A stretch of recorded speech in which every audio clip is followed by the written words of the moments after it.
So we learned how to implement prototypal inheritance with constructor functions and then manually setting methods on the constructor function's prototype property.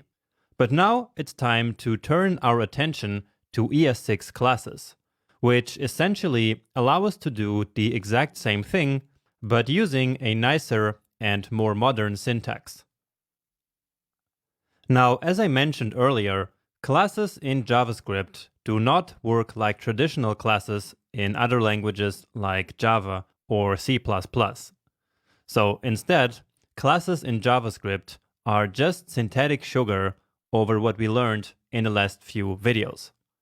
So they still implement prototypal inheritance behind the scenes, but with a syntax that makes more sense to people coming from other programming languages. And so that was basically the goal of adding classes to JavaScript. But anyway, let's now implement person using a class. So we can write class and then the name of the class.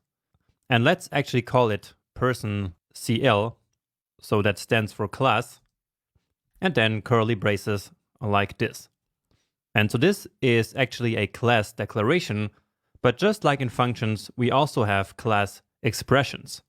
And so that would work like this. So class expression and class declaration. And so then you can pick whichever you like the most. So it would be person CL and then class. And then just like a function, but without the arguments. Okay? And that is because, in fact, classes are just a special type of functions. Okay? So although we use the class keyword here, behind the scenes, classes are still functions. And therefore, we have class expressions and class declarations.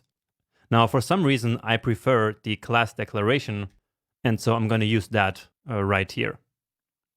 And so this is how we write a simple class. And then inside the class, the first thing that we need to do is to add a constructor method. So just like this. And this constructor actually works in a pretty similar way as a constructor function. So as we studied previously, but this one is actually a method of this class. And in fact, it needs to be called constructor. So that is the rule. But just like in constructor functions, we pass in arguments basically for the properties that we want the object to have. So that's again first name and then the birth year. Now, the act of creating a new object actually also works in the exact same way as before. So using the new operator. And so therefore, whenever we create a new object, so like a new instance using the new operator, this constructor will automatically be called. So let's actually try that right away. And this time let's create Jessica here. So new person CL. And so as you see, everything here looks exactly the same as before. So it looks just like a regular function call.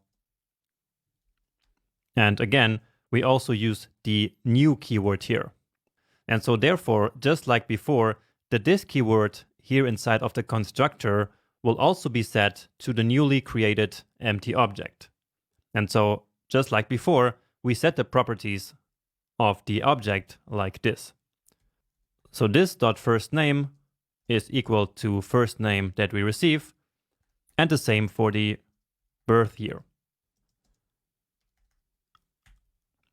All right. So basically, when we create a new instance here, then it is this constructor that is going to be called, and it will return a new object, and then that will be stored here into Jessica. So let's just log this to the console. And so in fact, it looks just like before. All right. So here we basically have the properties that will be stored in the new object that we want to create. And so now it's time for the methods. And the methods we simply write like this.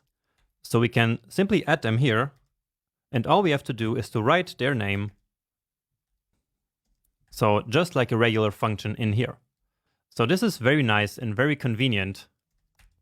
And so let's simply do the same as before. So this dot birth year. Now, what's important to understand here is that all of these methods that we write in the class, so outside of the constructor, will be on the prototype of the objects and not on the objects themselves. So this is really just like before, prototypal inheritance. And in fact, we're going to be able to confirm that here. So as we inspect this Jessica object, when we look into its prototype, then we will once again see the calc_h function here. All right. And so therefore, of course, we're going to be able to do this. And actually, we don't even need to log it to the console because the calc_h method already does that on its own. And so indeed, we get an h here. And so one more time, let me prove to you that Jessica underscore proto underscore underscore is equal to person CL dot prototype. And it is true. And so as you see, person CL here acts just like any other function constructor, with the only difference that this looks a little bit nicer. So with this syntax, we don't have to manually mess with the prototype property. All we have to do is to write the methods here, so inside the class, but outside of the constructor, and then they will automatically be added to the prototype property of the class, basically. So let me actually write that here.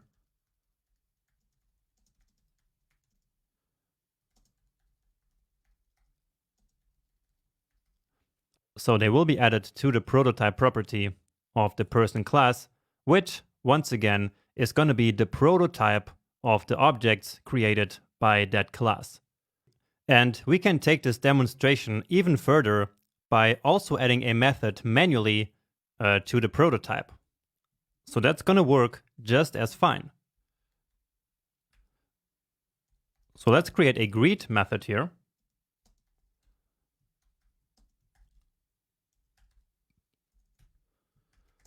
So let's just say, hey, this dot first name, and then we can call this on Jessica. So of course, Jessica dot greet. And so, as you see, that works just as well. All right. And so this is proof one more time that the class really just hides the true nature of prototypal inheritance in JavaScript. So of course, we could now do the same like this. And notice how there are no commas between the methods. Okay, so we could do this, take out this, and it would work the exact same way.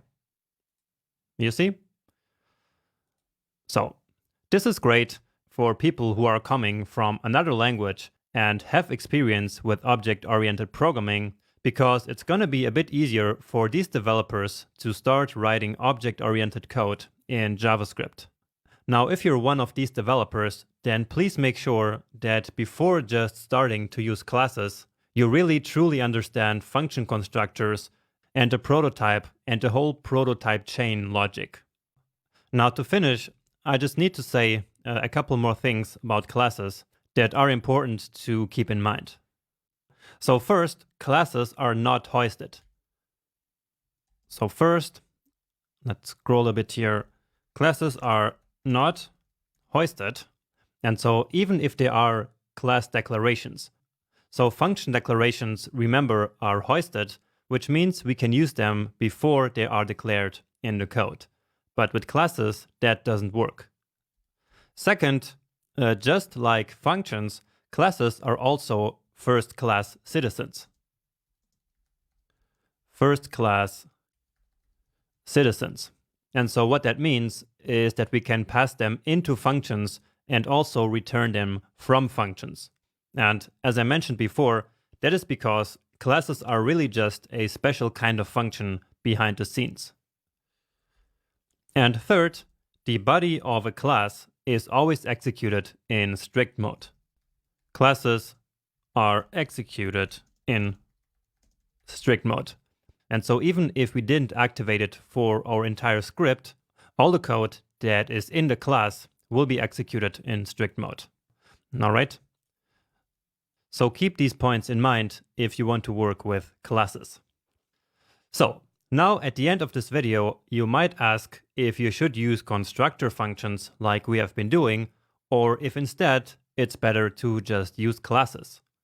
And the first remark I want to do here is that constructor functions are not like old or deprecated syntax. So it's 100% fine to keep using them.